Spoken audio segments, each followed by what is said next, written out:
I went out to the house of Mahmoud, my temporary neighbor, in search of 2 tomatoes to silence Youssef's hunger. I told him to close the door tightly until I returned, as his father was in the hospital doing his duty and no one could go except me. I went quickly and prayed to God to protect him for me. I knocked on Mahmoud several times, but no one answered. So I went to the Al-Miqdad family's house on the other side of the street, hoping to find 2 tomatoes for Youssef, as I hate to stay away from him, but there was nothing edible in the house anymore. The 7 days of war are more difficult than anything. How are you, mother? And how are your children? Hopefully, the bombing will not reach you. By God, she is fine, as you can see. May God protect her from us, Hajja. I repeated the answer to Miqdad and asked her about the tomatoes. People in war do not have the luxury of long conversations where every second could be the last. I took the tomatoes and said goodbye to the argument. Pray for us, Hajja. By God, the circumstances are difficult, as you see. We don't want to go to Anwa. The situation there is very difficult, as they say. May God protect you and the people. It is all a crisis and will pass with God's help. Then a big explosion sounded. All I remember is that a black cloud obscured everything. I was temporarily deaf due to the force of the explosion, but one thing was on my mind. Is Youssef okay or not? I ran into the street, struggling to catch my breath because of the dust and smoke. There was a huge crowd at the site of the bombing. Everyone is screaming and helping the paramedics take the victims as if it were the horrors of the resurrection.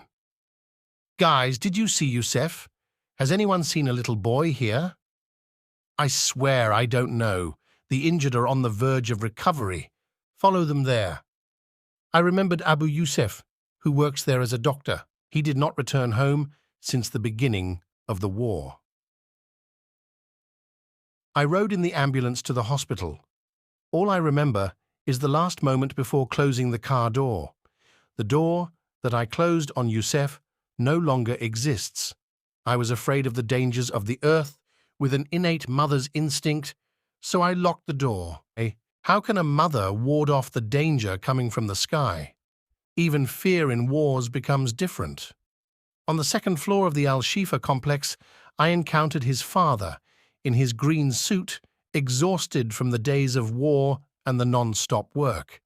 He had given his life to the people in fulfillment of his duty. Youssef, Youssef. I didn't say anything more than the name. He understood why I was here. People don't come to the hospital for walks. The journey of searching for Youssef began. Youssef is 7 years old, white and sweet. This is how I used to repeat it to everyone I encountered, whether a doctor, a journalist, or an injured person. It didn't matter. All I want is to know where Joseph is. After several turns and searching several rooms, I became tired. My legs tried to lift me up, but my fear was heavier, so I collapsed on the nearest chair. While his father went looking, Joseph's life passed before my eyes. I had him after years of marriage. He was a blessing in my life, but he was beautiful like the moon, and his presence made up for every deprivation. So I named him Youssef. I raised him and used to breathe in him. Every day of my life was a new happiness, and I saw Youssef growing in my hands. Youssef began to play and talk, and the time had come for him to go to school this year. This was difficult for me. How would I be able to be separated from him for 8 hours every day? I waited for him in front of the door every day, receiving him in my arms and with a frying pan of tomatoes that he loved. Leave me alone. I heard Abu Youssef saying it in pain. I jumped towards him screaming. Maybe it wasn't him. I was trying, but he is his son and he knows him. A father makes no mistake in predicting his son's future, so how about recognizing his features?